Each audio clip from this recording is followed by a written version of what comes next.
في بدايات شهر فبراير،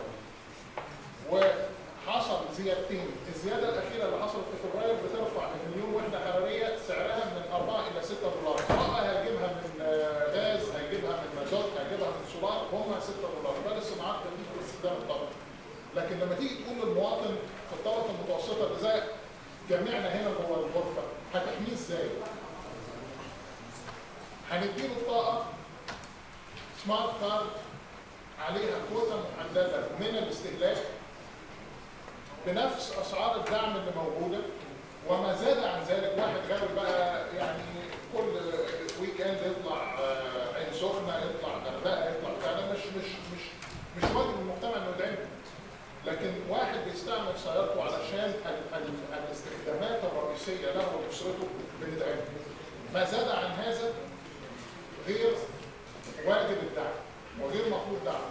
لكن السمارت كارد بيعمل حاجه ثانيه حضراتكم مش واخدين بالنا منها، غير انها بتدي قدر من الحمايه لجميع اطياف الطبقه المتوسطه.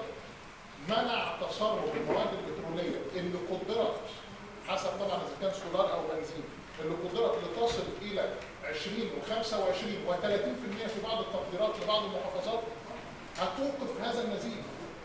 لان اصبح ان اي لتر بيتباع بره هذا الكارت بيتباع بسعر التكلفه بتاعته.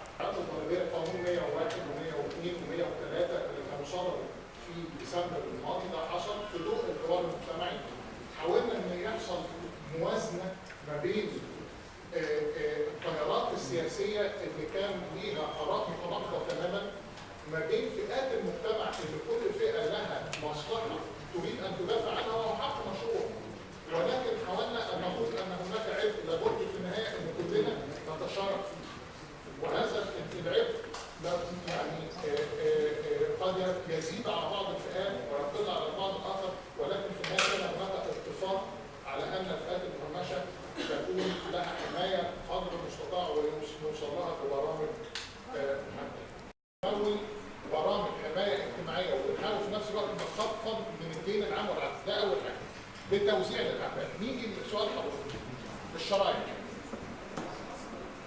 الشرايح اللي صدرت في القانون 101 بعد ما اتسعت هتبقى زي ما هي. بدون ما يعني حافظنا على توسيع الشرايح اللي هي كانت الشريحه الاولى ال 10% كانت بتبتدي من 5000 الى 20000 بقت 30. حافظنا على ده. طلعنا على الشريحه الثانيه اللي هي كانت في السابق من 20 الى 40 عليها 20%، كان عليها 15%، بقت حتى 45. كويس. حاجه موجوده اهي يعني محدش بالظبط. كويس. هنيجي للي اكثر من مليون جنيه هيدخل على 25%. كويس. اللي عملناه ايه؟ احنا حافظنا على سعر 25%، وهتكلم معاكم بمنتهى الصراحه والوضوح تماما يعني. رغم ان كان في بعض البدايات يقول لك ارفع سعر الضريبه. اقتصاديا ما تقدرش ترفع سعر الضريبه لان الاقتصاد بتاعك مش قادر ينمو الا بتلت طاقته. انت المفروض تنمو ب 6 6.5%، 7 حسب نوعيه النمو، حسب النمو ده جاي منين. انت مش هتنمو الا ب 2% او 2.5%. تمام؟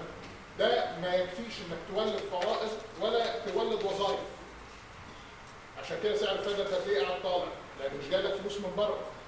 والقدره على الاقتصاد ان هو يولد اموال ما هوش قادر، مش قادر. مكنه كبيره جدا ومش دايره بالطاقه بتاعتها.